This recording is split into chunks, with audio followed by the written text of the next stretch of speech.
नमस्कार दोस्तों, आज हम एक ऐसे प्रयोग, एक ऐसी विधि के बारे में बात करेंगे जिसका नियमित पालन करने से हमारा ओज, हमारा तेज, हमारे चारों तरफ सकारात्मक शक्तियां प्रतिदिन बढ़ती रहेगी।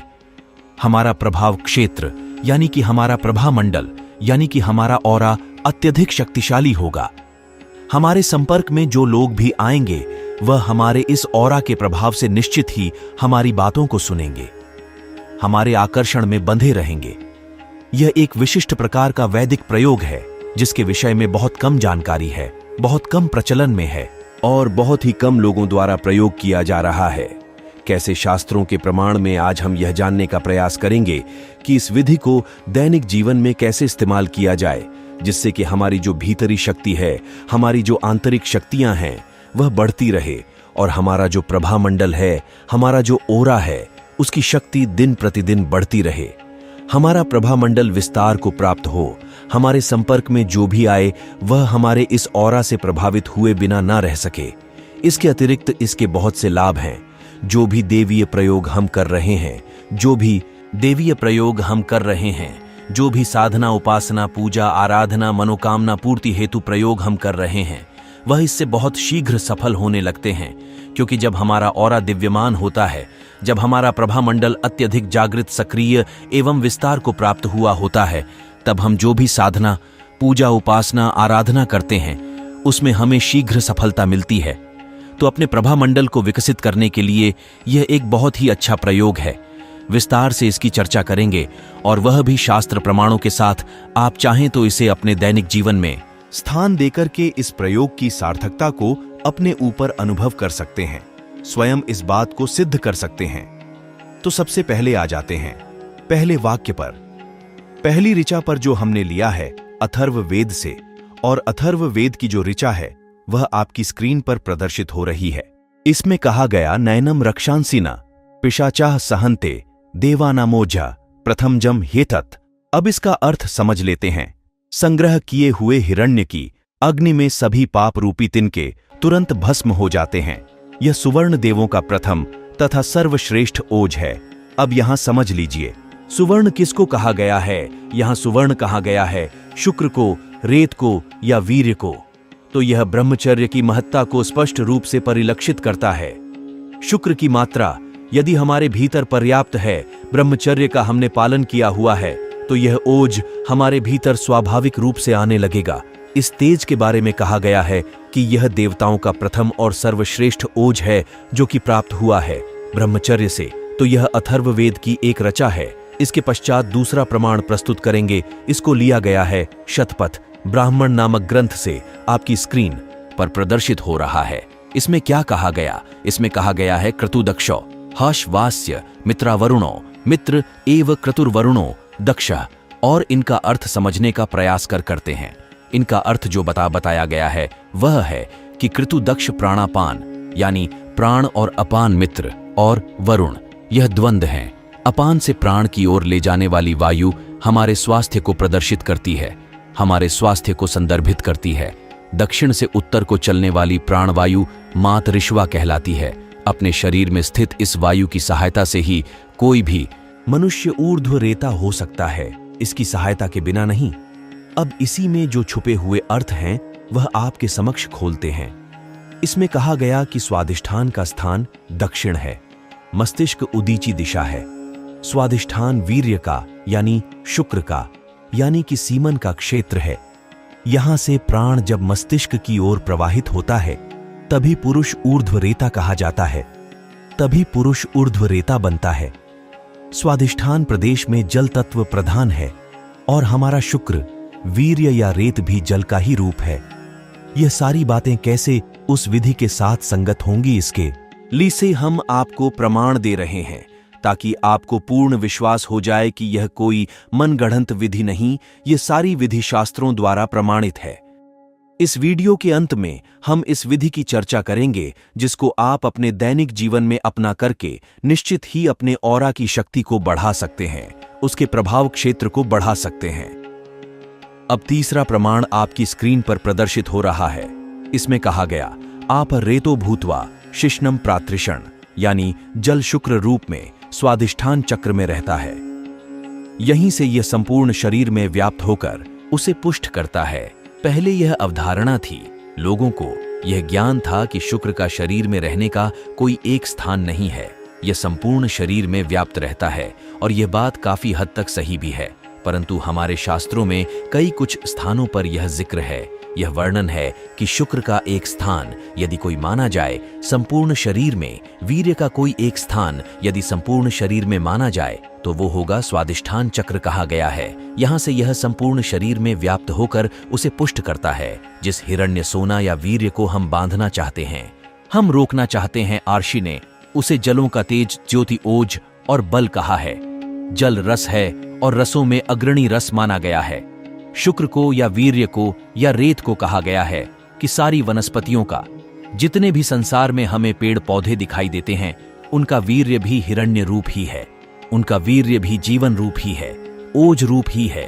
तो स्थूल अन्न से रक्त उत्पन्न होता है और उस रक्त के क्रमशः पाचन होते होते, परिपक्व होते होते अंत में शुक्र बनता है, वीर्य बनता है, रेत बनता है, सीमन बनता है। यही हमारे संपूर्ण शरीर में व्याप्त होता है और यही ओज के रूप में हमारे ऑरा के रूप में प्रकट होता है। तो ये 3 प्रमाण आपके समक्ष इसलिए रखे कि आप ठीक से इन बातों को समझे।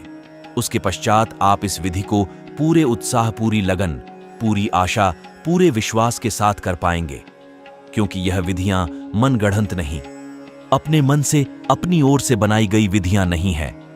यह सारी विधियां शास्त्रों के प्रमाणों पर आधारित हैं। अब यह जो आगे विधि आपको बताई जाएगी, यह इस प्रकार की विधि है कि यदि आप इसको अपने दैनिक जीवन में अपनाएं तो निश्चित ही आप अनुभव करेंगे कि आपके ऑरा की शक्ति प्रभाव बढ़ता जा रहा है, आपका ओज, आपका तेज बढ़ता जा रहा है, शुक्र धातु वीर्य की पुष्टि हो रही है, उसकी वृद्धि हो रही है और अत्यधिक प्रभावशाली हो रहा है। छोटे मोटे रोग स्वतः ही नष्ट हो रहे हैं। शरीर में पहले से अधिक हल्कापन अनुभव होने लगा है। अब मस्तिष्क और शरीर की कार्य प्रणाली में जमीन आसमान का अंतर आ गया है। अब हमारा मस्तिष्क, हमारा मन और हमारा शरीर अत्यधिक क्रियाशील होते हुए भी थकान का अनुभव नहीं करता है। अब भी साधना करते हैं, उसमें शीघ्र सफलता मिल रही है। अब मंत्र जाप अधिक सुगमता से हो रहा है। इस प्रकार के अनेकानेक अनुभव आपको स्वयं महसूस होंगे और उसके लिए आपको करना होगा इस विधि का अभ्यास, जो कि आधारित है इन 3 शास्त्र वाक्यों पर, जिनकी चर्चा आपसे अभी अभी की। तो ध्यान विधि क्या है? बहुत सरल है। इस ध्यान विधि का अभ्यास कोई भी कर सकता है, किसी प्रकार का बंधन नहीं। उचित यह होगा कि इसको 18 वर्ष से अधिक आयु के स्त्री पुरुष ही करें। यहां पर किसी भी ध्यान आसन में बैठ जाना है। इसमें स्पाइन यानी रीढ़ की हड्डी को सीधी रखना ही एक प्रमुख शर्त है। ध्यान आसन कोई सा भी हो सकता है। अपनी जो शरीर की योग्यता है, कैपेसिटी है, क्षमता है, उसके अनुसार ही आपको ध्यान आसन लगाना चाहिए। चाहे तो अर्ध पद्मासन में बैठ जाए अथवा पालथी मार सुखासन में बैठ जाएं। यदि ऐसे भी बैठना किसी भी प्रकार संभव ना हो तो कुर्सी पर ही बैठ जाएं, परंतु रीढ़ की हड्डी को सीधा रखते हुए ही इस अभ्यास को करें। इसको प्रातःकाल खाली पेट कर सकते हैं, इसको नाइट में कर सकते हैं, इसको दोपहर में कर सकते हैं, परंतु भोजन किए हुए कम से कम 3 घंटे का समय व्यतीत हो जाए तब इसको करें। इससे पूर्ण लाभ पाने के लिए, लाभ तो यह वैसे भी करेगा, परंतु यदि इससे पूर्ण लाभ प्राप्त करना है तब आप इसको भोजन से तो कम से कम 3 घंटे बाद ही करें। अन्यथा जो शक्ति इस विधि के पूरे होने में लगनी चाहिए, वह विधि, वह शक्तियां, वह एनर्जी भोजन पचाने में लगी रहेंगी और आपको इस विधि के करने से पूरा लाभ नहीं मिलेगा।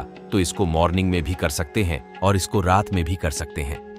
बस ध्यान रखिए, भोजन किए हुए 3 घंटे हो चुके हैं और अगर आपकी किसी भी प्रकार सांस से संबंधित समस्या हो तो इसे ना करें या ज्यादा देर तक सांस न रोके।